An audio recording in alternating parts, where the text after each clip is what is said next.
ਅਗਲੀ ਜਿਹੜੀ ਹਰਜੋਤ ਸਿੰਘ ਜੀ ਗੱਲ ਕਰਦੇ ਜਾਈਏ, ਇੱਕ ਭਾਰਤੀ ਮੂਲ ਦਾ ਜਿਹੜਾ ਇਹ ਬੰਦਾ ਉਹ FBI ਨੂੰ ਲੋੜੀਂਦਾ ਆ।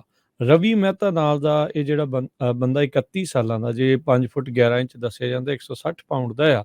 ਉਹ FBI ਲਿਟਲ ਰੌਕ ਤੇ ਜਿਹੜੇ ਐਂਟੀ ਟੈਰਰਿਸਟ ਫੋਰਸ ਵਾਲੇ, ਨਿਊ ਔਰਲੀਨਜ਼ ਵਾਲੇ, ਉਸ ਦੀ ਭਾਲ ਦੇ ਵਿੱਚ ਆ। ਨੀਲ ਮਹਿਤਾ, ਨੀਲ ਰਵੀ ਮਹਿਤਾ ਇਸ ਦਾ ਪੂਰਾ ਨਾਮ ਹੈਗਾ ਆ। ਕਹਿੰਦੇ ਵੀ ਇਸ ਦੇ ਕੋਲ ਅਨਰਜਿਸਟਰਡ ਡਿਸਟਰਕਟਿਵ ਡਿਵਾਈਸ ਹੋ ਸਕਦਾ ਵੀ ਬਰੂਦ ਵਰਗੀ ਜਿਹੜੀ ਸਮੱਗਰੀ ਆ ਇਸ ਦੇ ਕੋਲ ਹੋਵੇ। ਸੋ FBI ਇਸ ਦੀ ਭਾਲ ਦੇ ਵਿੱਚ ਆ। ਕਹਿੰਦੇ ਵੀ ਜੇ ਕਿਸੇ ਨੂੰ ਵੀ ਪਤਾ ਹੋਵੇ ਤਾਂ ਤੁਰੰਤ ਜਿਹੜਾ ਆ ਨੀਲ ਰਵੀ ਮਹਿਤਾ ਦੇ ਬਾਰੇ FBI ਨੂੰ ਜਾਂ ATF ਨੂੰ ਜਿਹੜਾ ਉਹ ਦੱਸੇ। ਇਹ ਜਿਹੜੇ ਦੋਨੋਂ ਇਸ ਟਾਈਮ ਏਜੰਸੀਜ਼ ਇਸ ਦੀ ਭਾਲ ਦੇ ਵਿੱਚ ਆ ਤੇ ਇਸ ਕੇਸ ਦੇ ਵਿੱਚ ਇਸ ਨੂੰ ਲੱਭਣ ਦੇ ਲਈ ਲੱਗੇ ਹੋਏ ਆ। ਇੱਕ ਤੋਂ ਵੱਧ ਡਿਸਟਰਕਟਿਵ ਡਿਵਾਈਸਿਸ ਹੋਣ ਦਾ ਵੀ ਖਦਸ਼ਾ ਜਿਹੜਾ ਇਸ ਦੇ ਬਾਬਤ ਪ੍ਰਗਟਾਇਆ ਜਿਹੜਾ ਉਹ ਜਾ ਰਿਹਾ ਆ।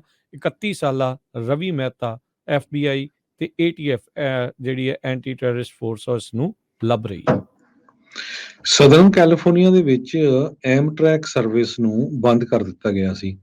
ਹੁਣ ਉਸ ਨੂੰ ਦੁਬਾਰਾ ਫਿਰ ਸ਼ੁਰੂ ਕੀਤਾ ਗਿਆ ਆ। ਨਾਸਾ ਸਾਇੰਟਿਸਟ ਨੇ ਜੋ ਇਹ ਸਾਰਾ ਡਾਟਾ ਵੀ ਕੱਢਿਆ ਸੀ, ਪਿਕਚਰਸ ਵੀ ਰਿਲੀਜ਼ ਕੀਤੀਆਂ ਸੀ, ਕਿਸ ਤਰ੍ਹਾਂ ਔਰੇਂਜ ਕਾਉਂਟੀ ਟਰਾਂਸਪੋਰਟੇਸ਼ਨ ਸਿਸਟਮ, ਜਿੱਥੋਂ ਕਿ ਐਮਟਰੈਕ ਲੰਘਦੀ ਆ ਸਮੁੰਦਰ ਦੇ ਲਾਗਿਓਂ, ਕਹਿੰਦੇ ਵੀ ਉਹ ਕੰਡੀਸ਼ਨ ਜਿਹੜੀ ਸੀ ਉਸ ਮਿੱਟੀ ਦੀ ਅਨਸਟੇਬਲ ਕੰਡੀਸ਼ਨ ਸੀ।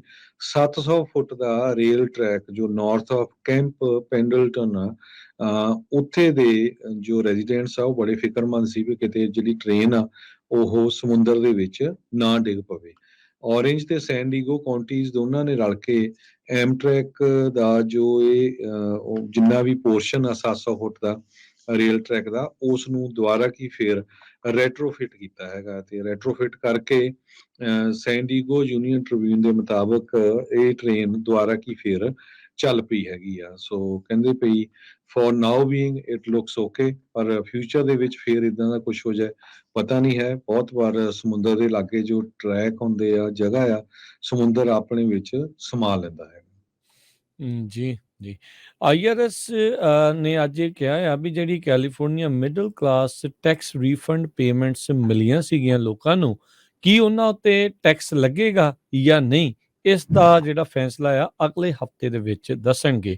ਉਹ ਤਾਂ ਕੈਲੀਫੋਰਨੀਆ ਕਹਿੰਦਾ ਰਿਹਾ ਵੀ ਟੈਕਸ ਪੇਅਰਸ ਦਾ ਹੀ ਵਾਧੂ ਕਲੈਕਟਡ ਟੈਕਸ ਆ ਉਹ ਇਹਨਾਂ ਦੇ ਕੋਲ ਪਿਆ ਸੀਗਾ ਤੇ ਉਸੇ ਨੂੰ ਹੀ ਵਾਪਸ ਕੀਤਾ ਜਾ ਰਿਹਾ ਆ।